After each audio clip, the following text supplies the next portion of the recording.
recognition.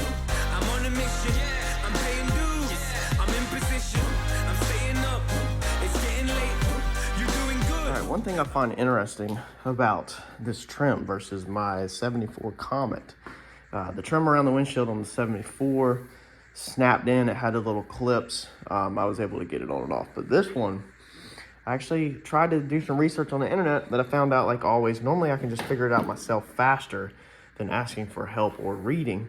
So I cut the gasket out. This is a typical gasket for an older car, just like on the Maverick and Comet, where it's a rubber gasket that's in there. So you take a razor blade, sit inside, cut the gasket out, knock the glass in. However, like on the Comet and everything, what we did was trim off, cut the outside, knock the glass out. But this trim, I could not figure it out, and I didn't want to pry on it or damage it. So I said, well, let's see if we can get the glass out, and then we can kind of work it, the rubber around it, until we figure it out. And what it is it actually slides over the rubber gasket like that. So this trim, like, I don't think it's possible. Maybe when it's really soft and new, but to get this trim out without pulling the glass and without cutting the windshield, I don't think it's possible. Let me know in the comments on that also if you have experience with these older vehicles. Is obviously mine's all trash, but how about if you were working on a restoration, then you had to take it back out and it was all brand new? Will this trim come out without pulling the glass, or is this a deal every single time you need to take trim out, you're gonna have to cut your gasket and replace the gasket every single time?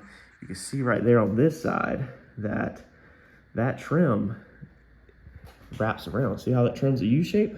Okay, shaped like a U. It goes over that gasket, and then there's another gasket that sandwiches in there. So really crazy stuff, in my opinion, compared to like what I got used to on the Maverick and the Comet. I'm gonna put the phone down and continue to work this out because I don't want to bend it up, because we're gonna put the trim back on, I think.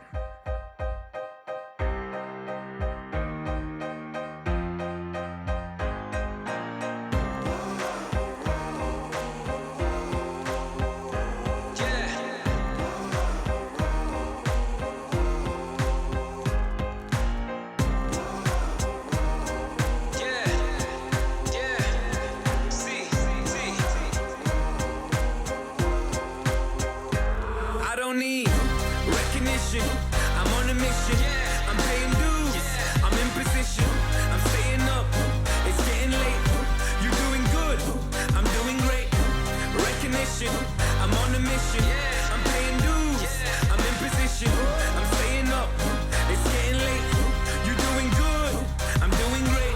Hours of practice, they don't feel like working, overthinking, I don't mean to let the pain and hurting. I was main stage with Tiny at a festival. Realities are just less than 24 hours past and I'm back to working. The wage isn't minimum, but when you know your worth is more, you make your own curriculum. Study in the industry, I know you see me killing them. Nice, it felt so real, I had some moments I was living them. Celebrity, civilian, walk amongst the greats that you ignore. The ones relentlessly pursuing every key to every door. It's evergreen and evermore if you're content with living normally. I'm handing in my notice to the world on record formally. I know this life is right for me. I know the future's bright for me. I know my teachers lied to me. I do it for the ones that came before and nearly died for me. Recognition, I'm on a mission.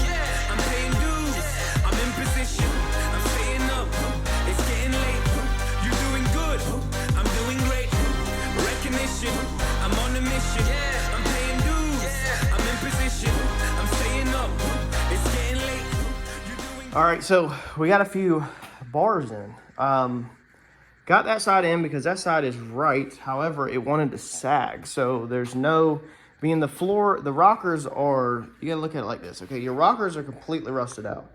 There's no structural integrity to the rockers anymore at all. So they literally just bend in the center like this with weight. There's no structure. So the doors will fall whenever you open them up, okay? But you got to pay attention. This stuff, dude, if you do collision for a living like me, okay, this is basic. This is basic stuff. This is not anything new or anything that's reinventing the wheel. This is just normal run-of-the-mill stuff, man. If you understand how to do race car doors, fiberglass doors, fit in them, all the freaking videos I did on doors sagging set you up for projects like this, okay? You see where I'm going? You got to watch all my videos because it's a journey. We learn bits and pieces everywhere, and then that helps us later. So the door latch, I have put PB Blaster in, okay? So I'm probably gonna have to slam it unless I get lucky and it goes smooth this time. But this side goes smooth, and I have checked my door gaps all the way down to the millimeter, okay? Yes, I'm using millimeters because millimeters is way easier than standard. So I have come in here and I have checked these gaps, and we were pretty much at 4, okay? 4 right there. Let's see, let's get it straight. We were at 4 right there, 418. Let's see, we'll get it straight again. 422. So, I mean, we're at 4. I mean, it's not even another millimeter. All these up here, okay? 3.38, 3.36. Coming this curve, we're at 3.85. 3.22. Okay, so I think everybody can argue, or nobody can argue with me that that's not on the money, okay? But what I noticed was when I opened this door, you know, of course it would fall, but it wasn't the door hinge. There's a difference between door hinge play and something else moving. What it was is the firewall was moving. The whole front firewall was falling forward because there's no structure left in the door. So now, like I said, I've PB Blast to mess out these hinges because it won't hang up. But look, that clicks. See that? See that? That goes right like it is supposed to be. Okay, look, one finger. It clicks, okay? That's the first click.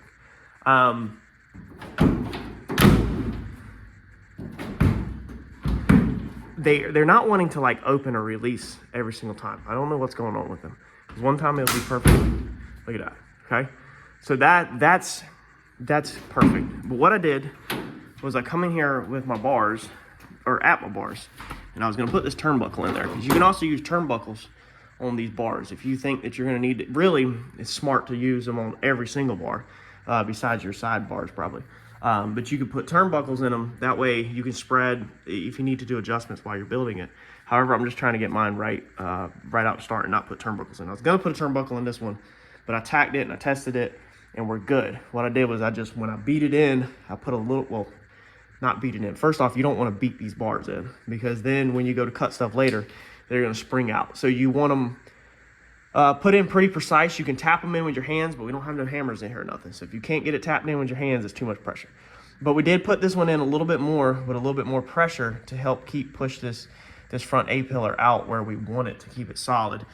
And then we welded it down here. So now we have perfect structure. Let me go ahead and talk about these bars real fast, okay, for anybody that's doing it. If you watch a lot of these old school guys or these shops do this, they come in here with square tubing. They run square tubing through everything and they brace it. I asked myself yesterday when I was at the metal yard, I said, why would we use square tubing? Well, they're using square tubing because it's easy, okay? It's easier to just cut 45s on. It's easier to weld it flat. I guess. I don't really know. I checked the price on it. It's not cheaper. Not cheaper by much at all. I think the square tubing was actually $6 more a square foot than the round tubing, and the round tubing is structurally stronger than the square tubing. Okay, so there's two advantages, $6 more. Now I bought 42 feet worth of this tubing for $21 here at Southern Metals in Wilmington. So you can't beat, that's not $21 a piece, that's $21 for 42 feet of round tubing. Another advantage to the round tubing is we're gonna cut all this out when we're done, okay? All these bars are gonna come out. If you cut square tubing out, it's trash. You can use it for other bracing or other projects maybe, but not really the car. Square tubing is old, it's outdated. You just don't build chassis out of square tubing no more, really. It just looks better, I think, stronger, everything to do round tubing or actual, like a tube chassis. However, we're gonna make the main rails, the two main frame rails will be square tubing, because we're not building 100% true tube chassis. We're building a custom chassis, but we're gonna run the main rails probably out of square tubing, or at least a lot of it. It's gonna be a little easier to do the mounts on and stuff like that. And then we will make everything else out of round stock, pretty much. So all of these bars, when they get cut out, they can be used on the back side of your project. They're pretty heavy duty, they're not stupid thick, but these will be perfect for framing up other braces, other supports, other standoffs. You know, these will be perfect for the floor, any little pieces that we need to add, whatever. That's why you go ahead and plan ahead. Just buy round tubing. Man, like why, unless for some reason in your area, you're just getting a steal of a deal on square tubing. I mean, you can use corner iron, 90-degree angle, you know, piece, square, whatever you want. But just think about your project on the back side. When you cut all this material out, what are you gonna do with it? Okay, so that's why we bought round tubing. Now the next thing, I haven't done this door over here because this one's not right. Now this floor is completely gone, whereas that one over there is a little bit better. But this one, I have come in here and cut it out. Now I have welded. Another thing I have done is, I don't know if you caught it on time lapse, but like when I did the bar in the back, okay? So we've got 11 7/8 off of the rear. So from this bar to this flange, 11 7/8. So we've kept it square and we've kept it at the same height and we actually kept it level. We measured this right here, which we know this is all rusted and messed up, but this thing is like within 1 degree of level. We put that bar at level. Same in and out and everything. So that bar is now turned into a pretty decent solid measuring point if we need it. We're not gonna just go in here like I see some of these guys and just slap bars in everywhere. That's crazy, dude. Just slow down and square up your tubes and stuff like that, because these are gonna stay for a long time, for decent, because we're cutting the whole floor out. So we want to be able to pull measurements on them and stuff. When we welded these, okay, we come in here and I welded at the exact same points. Like on this one, I pulled the measurement from here down to there on both sides. So it's the same height. So now that bar is the same height if you need to measure the roof line or anything like that. Now we have a straight point. You know, set yourself up for measuring points, basically points just like you would use off a chassis table. This one right here is welded at this circle, the top of this circle on both sides, center of that circle. There's no floor structure left on this side at all. This side's completely gone. This floor was completely crap. All of the, I mean, this piece right here was not attached to the lower rockers. So if the lower rockers are sitting on the floor, okay, squished onto the floor, then this piece is not accurate now because everything is squished. So this is sagging. So I've ran my bar across there, but then I've also went ahead and cut some of the floor out so that I can put a bottle jack on the floor to put just a tad bit of pressure on this bar to help hold this B pillar right here. That way this thing is not sagging and squishing, you know, and crap like that. So that's basically, you know, the start of where we're at. We're gonna run another one right here. You can see where we've got it grinded, and then we'll put a diagonal brace in there. However, I think we need to cut the packaging tray and some other stuff out and need to talk to Mike. And then we'll be putting one across where the packaging tray was.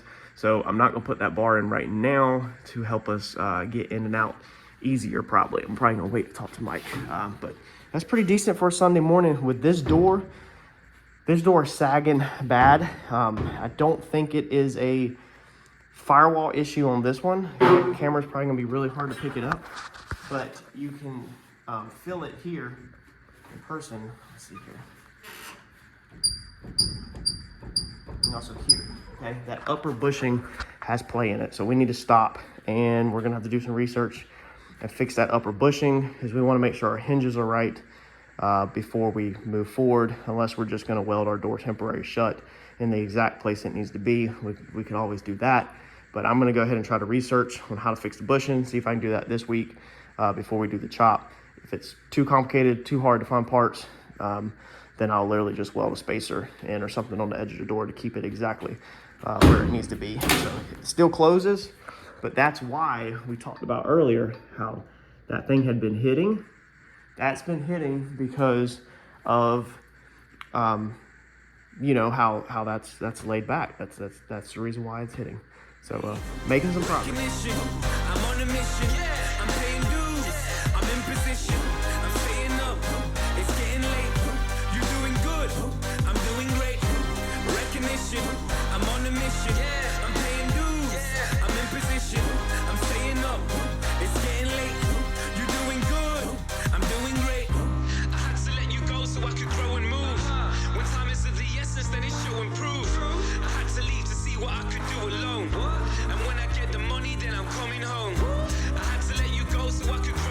right, we're gonna finish this out by just giving y'all a sneak peek. Now, when this thing is completely done, I'll go ahead and let you know that the front bumper will be touching the ground. So in a flat parking lot, the front bumper will make contact with the ground, and the doors, me and Mike pulled some measurements. The doors will be 3/4 of an inch off of the concrete in a flat parking lot when the car is completely done. So got some of the bracing done. Me and Mike just talked about a bunch. We did some doodling just where we're gonna make our cuts. We're going way bigger than that. But our plans is this week to, we're gonna wipe these lines off and then put the official lines on. Basically, we'll be coming up over and down and through here and around here and all the way up to here, because then the whole car gets cut in half here to scoot it forward. A lot of stuff, but that will be in a future video. We hope to get that done this week. We're gonna go ahead and chop this door, because this door is ready to be chopped now. And then I've got to address that hinge on that door, and then we'll chop that door. We'll get the doors chopped, and we'll cut the top off, and then we'll chop the front down where it needs to be. We're gonna cut this T-pillar out behind here. It'll completely come out, and then we will start figuring out our back, and then cutting here, moving forward, blah, blah, blah. So hopefully by next Sunday, the goal is hopefully by Sunday, I can have y'all a video of the doors chopped, or at least one chopped or something, and the front top chopped down, and hopefully we will have the height of the roof set by next Sunday, and then we'll have to fill in all of this stuff throughout the next week, 2 weeks, 3 weeks, however long it takes to button up all this stuff. It'll take some freaking time. And then once we get that done, we'll move to the floors. And I'll go ahead and tell you, if you're still watching this video, one other thing that we realized is to clear 26s in here. We pulled some measurements. We've got to also chop the fender and move the fender up and extend through there in the center, extend that down, move basically the top of this up to clear the 26s. The fronts are fine, but the backs, we've got to do some more chopping here. But the whole roof will be done, and all that will be done and everything, and it'll be kind of on a jig-ish, some structure before we mess with that. And I'll have some tires and everything before we cut all that out. So smash that like button for me, y'all. Let me know in the comments what you're thinking about this project. I think this thing is gonna be freaking sick. I'm so stoked. And then also, we think on this that it's gonna get moved forward about this much. So we're thinking about that 4 inches is gonna be our guess, our pure guess of when we chop this down and move it all around. If that doesn't, that looks pretty good right there. If it don't look good, then I'll literally chop more out the roof in the center to keep bringing it forward until I'm happy with it. But I'll catch y'all next video. Thanks everybody that is watching. For everybody else, it seems like a lot of people are butthurt over not having the race car stuff out, and flat out, I don't care. So this is what I'm doing with my life. This is what my life is going to evolve for the next year or 2 years. And I'm not gonna just post content of the Comet just to get views. I'm not chasing views on YouTube. I'm doing what I want to do. I'm doing what I like to do. And when I built the Comet, I did it for myself. I accomplished it. I got it built. That's what I wanted to do. I proved that I could do it. And now it's on to prove myself I can build another vision. I have nothing to prove myself about how fast I can go or, anything like that. That doesn't interest me. I'm a builder. So I want to prove that I can build this vision that's in my head. Smash that like button. I'll catch y'all next.